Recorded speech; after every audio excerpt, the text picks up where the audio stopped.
आज की कहानी में जो आपको सुनाने जा रहा हूँ ये सब कहानी से बिल्कुल अलग है। ये कहानी ज्ञान से परिपूर्ण है। ये कहानी है 4 युगों की। हो सके तो इस कहानी को पूरा सुनिएगा। चलिए कहानी शुरू करते हैं। एक समय की बात है। 4 युग यानी चारों भाई साथ मिलकर घूमने जा रहे थे और आपस में बात करते जा रहे थे।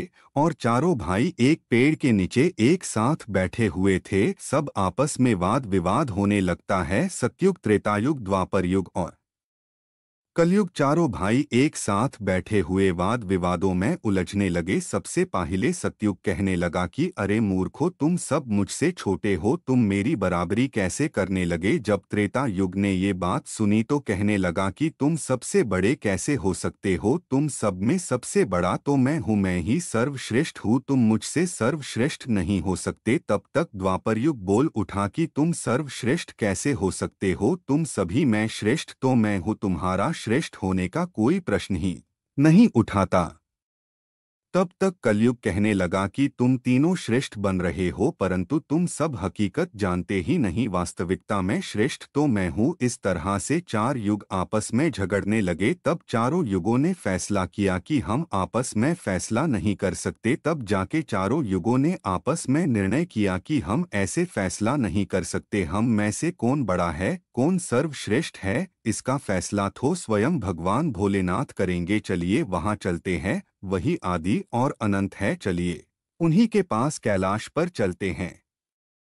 वही हमें बताएंगे कि हम में से कौन बड़ा है और कौन छोटा है। इसका निर्णय स्वयं भगवान भोलेनाथ करेंगे। इसका निर्णय हम नहीं कर सकते। चारों युगों ने मिलकर योजना बनाई कि चलिए कैलाश पर चलते हैं। चारों युग कैलाश पर्वत चले जाते हैं। जब कैलाश पर्वत पर पहुंचते हैं तो द्वारपालों उन्हें रोक लेते हैं। द्वारपाल कहते हैं, तुम चारों कौन हो और कहाँ जा रहे हो। तो चारों युग कहने लगे हैं, द्वारपाल हम भगवान भोलेनाथ से मिलना चाहते हैं और हम 4 युग है, उन्हें हमारी आने की सूचना दीजिए। स्वयं नदीश्वर महाराज भगवान शिव के पास आए और भगवान शिव से कहने लगे कि हे प्रभु है कैलाशपति, आपसे 4 युग मिलना चाहते हैं। भगवान शिव कहते हैं, जाव उन्हें सम्मान सहित हमारे समक्ष ले आव। स्वयं नदीश्वर महाराज 4 युगों को साथ लेकर जाते हैं भगवान शिव के पास। भगवान शिव ने 4 युगों को सम्मान सहित दरबार में बैठाया। 4 युग भगवान को प्रणाम करते हैं। तब भगवान शिव ने 4 युगों से कहा, आप सभी का हमारे कैलाश पर्वत पर स्वागत है। कहो तुम्हारा यहाँ आने का क्या कारण है। तुम तो स्वयं कालचक्र हो, तुम तो स्वयं ही समय हो, फिर ऐसा क्या कारण है जो तुम सबको यहाँ आना पड़ा। 4 युग कहते हैं, हे सृष्टि के रचिता और पालनहर्ता भगवान शिव, हमारे चारों में वाद विवाद खड़ा हो गया है और हम चारों उस वाद विवाद को सुलझा नहीं पा रहे हैं और हमें चारों को समाधान भी नहीं मिल रहा है। इसीलिए हम चारों आपके पास आए हुए हैं। अब हम आपसे निवेदन करते हैं, आप ही हमारा फैसला और न्याय करें। हम में सबसे बड़ा कौन है, हम में से सबसे श्रेष्ठ कौन है। भगवान शिव कहते हैं, इसका फैसला तब होगा जब 4 युग अपना अपना फैसला सुनाएंगे। भगवान शिव सतयुग से कहते हैं, तुम बताओ सबसे बड़े तुम कैसे हो। आपने आपको सर्वश्रेष्ठ कहने की कोशिश कर रहे हो, लेकिन वो कैसे ये मुझे बताओ। तब भगवान से सतयुग कहता है, हे प्रभु देखिए मेरी आयु सबसे ज्यादा है, मैं 17 लाख वर्ष का हूँ और अन्य युग मुझसे छोटे हैं,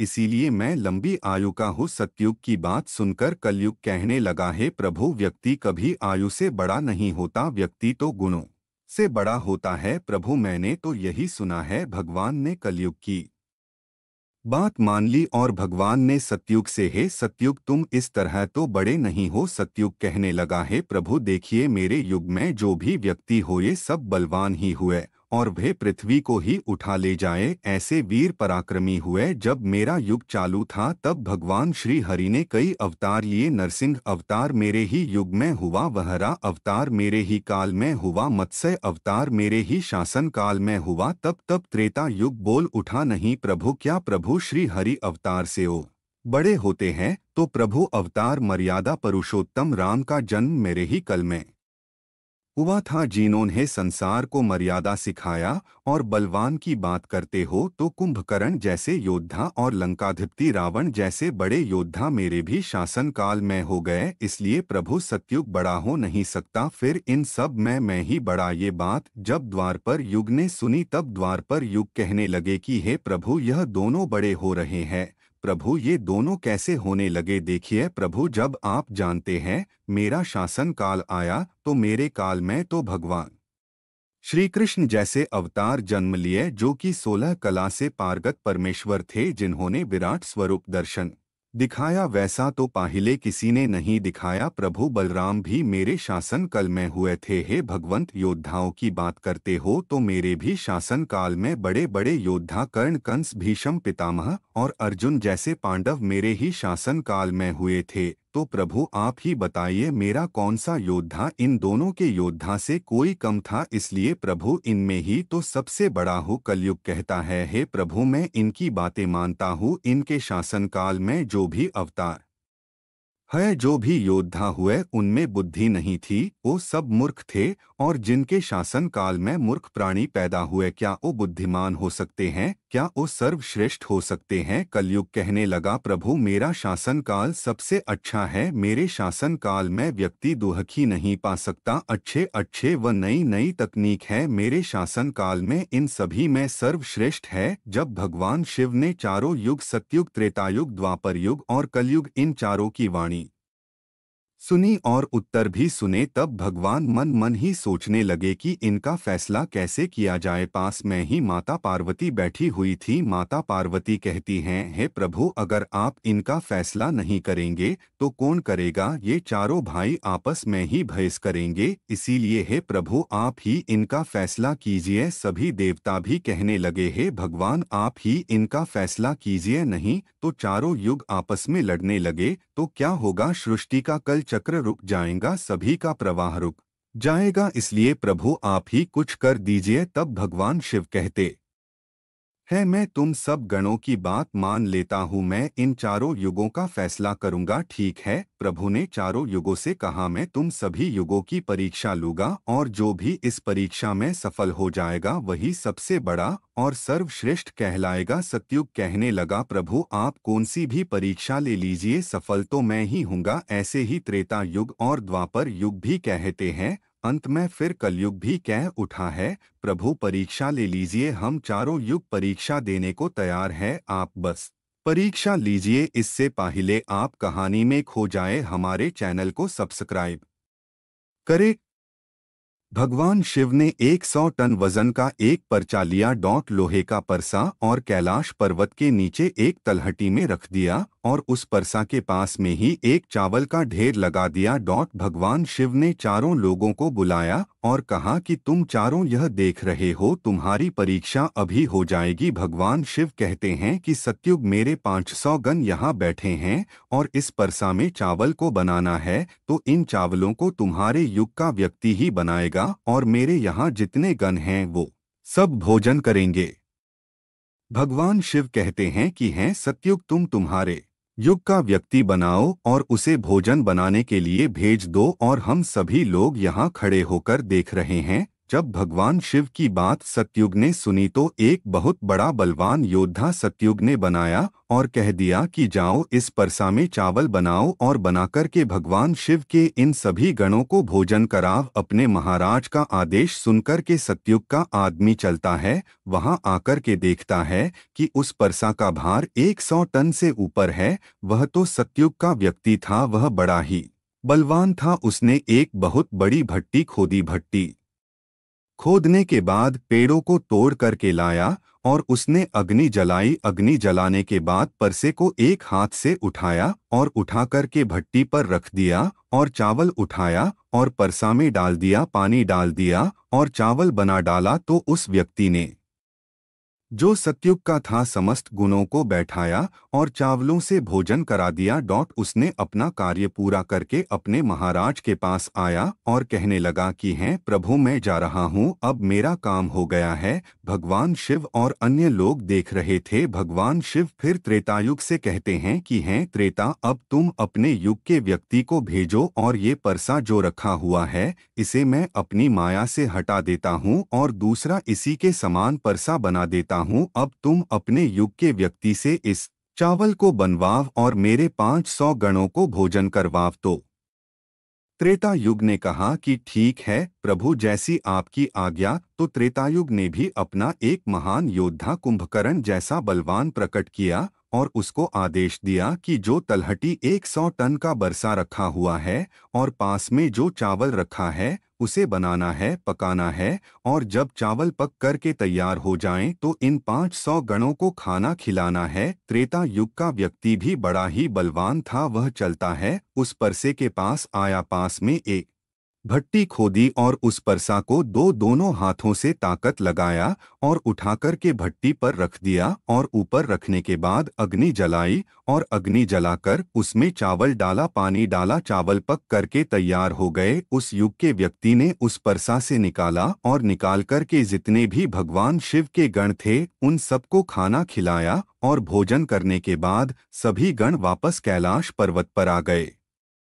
भगवान शिव ने फिर अपनी शक्ति से उस परसा को समाप्त कर दिया। भगवान शिव फिर द्वापर युग से कहते हैं कि वहां पर यह दोनों युग अपनी अपनी परीक्षा दे चुके हैं, अब तुम्हारी बारी है। देखिए, इतना ही बड़ा परसा उस तलहटी में तुम्हें दिखाई दे रही है और चावल रखे हुए हैं और तुम्हें मेरे 500 गणों को भोजन कराना है। द्वापर युग कहने लगा कि ठीक है प्रभु, आपकी जैसी इच्छा, मैं पूरा प्रयत्न करूंगा कि मेरे युग का जो व्यक्ति हैं आपके सभी गणों को खाना खिला सके। द्वापर युग ने भी एक भीम जैसे अवतार वाला बड़ा ही ताकतवर बलवान व्यक्ति को बनाकर के खड़ा कर डाला और उससे कहा कि जाइए, देखिए तलहटी में परसा रखा हुआ है, वहां रखे परसे में उस चावल को बनाना है और बनाकर इन सभी गणों को भोजन करना है। वह व्यक्ति अपने प्रभु से कहता है कि ठीक है प्रभु, जैसी आपकी आज्ञा। द्वापर युग का व्यक्ति चलता है, उसने देखा कि परसा तो आकार में बढ़ा है, उठाने में ताकत लगानी पड़ेगी। उसने भट्ठी खोदी और लकड़ियों की व्यवस्था की और उस परसे को अपना पूरा दम लगाकर दोनों हाथों से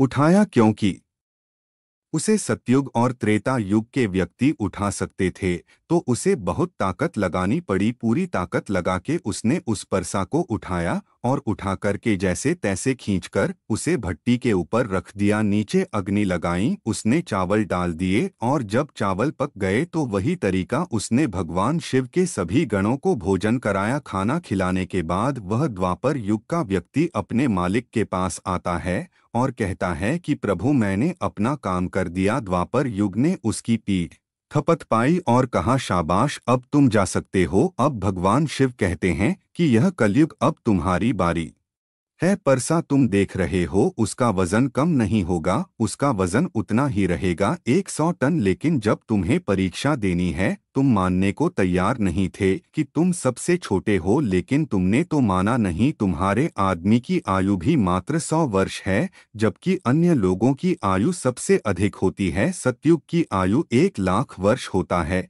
त्रेता युग में 10,000 वर्ष होती थी और द्वापर युग में 1,000 वर्ष होती थी, और ये कलयुग तुम्हारे शासन काल में तो मात्र 100 वर्षीय है और तुम्हारा आदमी भी छोटा है। जब भगवान शिव की बातें कलयुग ने सुनी तो कलयुग कहता है कि प्रभु ठीक है, मैं आपकी बात मानता हूँ, लेकिन आप पहले ही मुझे इस तरीके से हताश मत कीजिए। प्रभु, आप तो एक न्यायकर्ता है, सबको मौका दिया जाए परीक्षा के लिए, आप मुझे भी परीक्षा देने का मौका दीजिए। हम भी परीक्षा देकर देखेंगे, यदि हमसे नहीं हो पाया तब जाके हम मानेंगे। भगवान शिव कहते हैं ठीक है, तुम अपना आदमी बुला लो। फिर भगवान शिव कहते हैं कि ये परसा देख रहे हो, 100 टन का है, वहां चावल रखा है, तुम्हारा व्यक्ति क्या करेगा? कलयुग कहता है कि ठीक है प्रभु, मेरा तमाशा तो देखिए। तीनों युग हंसने लगे। भगवान शिव भी उसकी बातों को सुनकर अचंभित थे। भगवान शिव सोच रहे थे कि क्या कलयुग का व्यक्ति इतने 100 टन के परसों उठा पाएगा। कलयुग ने बड़ा ही बुद्धिमान व्यक्ति को पैदा किया। बड़ा ही तीव्र व्यक्ति था, बहुत ज्यादा सोचने वाला व्यक्ति था। सभी गुणों से संपन्न व्यक्ति को कलयुग ने पैदा किया और पैदा करके व्यक्ति से कहा कि बेटे, तुम्हें अपनी शक्ति दिखानी है, परीक्षा का समय है। यदि तुम इसमें असफल हो गए तो मैं सबसे छोटा हो जाऊंगा। वह व्यक्ति अपने महाराज से कहता है कि महाराज, आप इस परसा की बात कर रहे हो। आप ऐसा हजारों परसा यदि हमारे सामने हो तो भी कुछ भी नहीं कर सकते। जब उस व्यक्ति की बात तीनों जगहों ने सुना तो वह हंसने लगे। कह रहे थे कि आज छोटा सा व्यक्ति जिसकी लंबाई मात्र 3 हाथ है क्या करेगा, जबकि हमारे योगों की लंबाई तो बहुत हुआ करती थी। यह बात तो बिल्कुल सच है।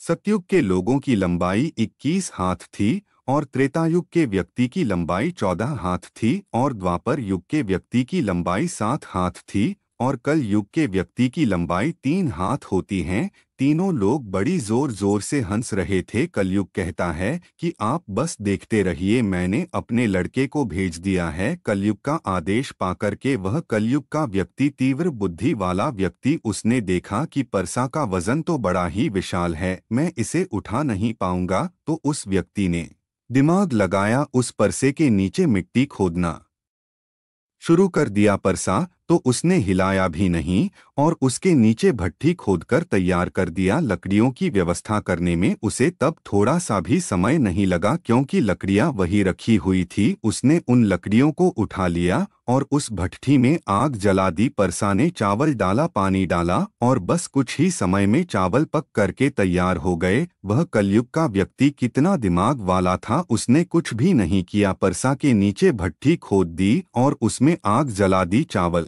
को डाल दिया और चावल में पानी डाला और चावल पक भी गया। जब चावल पक गए तो भगवान शिव के गणों को एक कतार में बैठा दिया। उन गणों से कहा कि आप मेरा साथ दें और इन चावलों को आपस में परोस दीजिए। भगवान शिव के 4 विशाल गण चलते हैं और उन चावलों को बाटियों में भर भर के सभी गणों को परोस दिया। तब कलयुग कहता है कि अब आप सब भोजन कर सकते हैं। भगवान शिव के सभी गण खुशी खुशी भोजन करते हैं। कलयुग का मनुष्य उन 4 शेष बचे गणों को भी भोजन कराया। भोजन कराने के बाद उस परसे को साफ किया और परसा वही छोड़ दिया और उसका काम पूरा हो गया। वो अपने महाराज कलयुग के पास आया और आकर के कलयुग से कहा कि हैं प्रभु, मैंने आपका काम कर दिया है। कलयुग बहुत खुश था, वह उसका पीठ थपथपाता है और कहने लगा, वह शाबाश, आपने मेरी लाज रख ली, आपने मेरी परीक्षा पास कर ली। भगवान शिव और तीनों युग देख कर के अचंभित रह गए। कलयुग कहने लगा कि हैं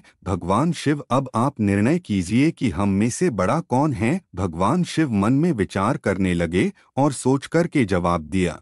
भगवान शिव कहते हैं कि मैंने तुम चारों की परीक्षा देखी। जब सतयुग का व्यक्ति आया तो उसने अपनी ताकत लगाई और ताकत लगा के परसे को उठा करके अग्नि पर रख दिया और स्वयं ही मेरे सभी घनों को चावल परोसा। जब त्रेतायुग की बारी आई तो उस व्यक्ति ने भी बिल्कुल ऐसा ही किया। परसे को उठाया, धरती पर रखा, उसने चावल डाला, पानी डाला और उसे पकाया और सबको खिलाया। और इसी तरीके से द्वापर युग के व्यक्ति ने भी किया। परंतु तुम देखते नहीं कि मात्र 3.5 हाथ का व्यक्ति, इसकी बुद्धि देखिए कितना तीक्ष्ण, कितना विशाल परसा था, शायद उसे हिला भी नहीं सकता था। उसने उस परसा में चावल बना लिया। मेरे इतने गर्व थे कि अगर वो बाल्टियों से परोसता तो वो शायद परेशान हो जाता। तो देखिए उसकी बुद्धि, उसने उनमें से ही 4 गण अपनी सहायता के लिए बुलाए और चारों गणों से भोजन परोसा और स्वयं ही बैठा रहा। यह तो बड़ा बुद्धिमान व्यक्ति हुआ, यह तो बड़ा ही बुद्धिमान युग हुआ। भगवान शिव कहते हैं कि कलयुग बड़ा ही बुद्धिमान व्यक्तियों का युग होगा। इसमें मशीनों का आविष्कार होगा, बड़े बड़े दिमागधारी होंगे। भगवान शिव कहते हैं कि तुम सब जैसा शासन करते आए हो, चलो ठीक है, तुम सबके धर्म और निष्ठा भी रहे हो, चलो ठीक है, लेकिन तुम्हारे युग के व्यक्तियों में बुद्धि का अभाव था, उन्होंने कभी अपनी बुद्धि का उपयोग नहीं किया। नहीं तो कुंभकर्ण, रावण इनके जैसे महान योद्धा जिनको मारने के लिए स्वयं भगवान अवतार लेकर आए, और वे इतना मूर्ख थे यह नहीं जान सके कि यह भगवान हैं, यह सृष्टि के रचनाकार हैं, और उनसे युद्ध किया और सभी के सभी मारे गए। कलयुग के व्यक्तियों को देखो आप कितना बुद्धिमान हैं, और आगे आने वाले युगों में, आगे आने वाले कलयुग के राज में वैसे ही बुद्धिमान व्यक्ति देखने को मिलेंगे। तो भगवान शिव ने फैसला किया कि तुम चारों में सबसे बड़ा कलयुग होगा, कलयुग मशीनों का युग होगा। कली का नाम है मशीनों, और युग माने समय, कलियुग मशीनों का समय होगा। इस समय बड़े बड़े मशीनों का आविष्कार होगा जो कि सतयुग, त्रेतायुग और द्वापर युग में नहीं हो पाएगा। भगवान शिव की बात सुनकर के वह चारों युग भगवान शिव की बात मान लेते हैं, और चारों युग अपने अपने भावों को और अपने अपने राज्यों को लौट जाते हैं। तो आपने देखा कि कैसे भगवान शिव ने चारों लोगों का फैसला किया। हम आशा करते हैं कि आपको इस कहानी से बहुत कुछ सीखने को मिला होगा।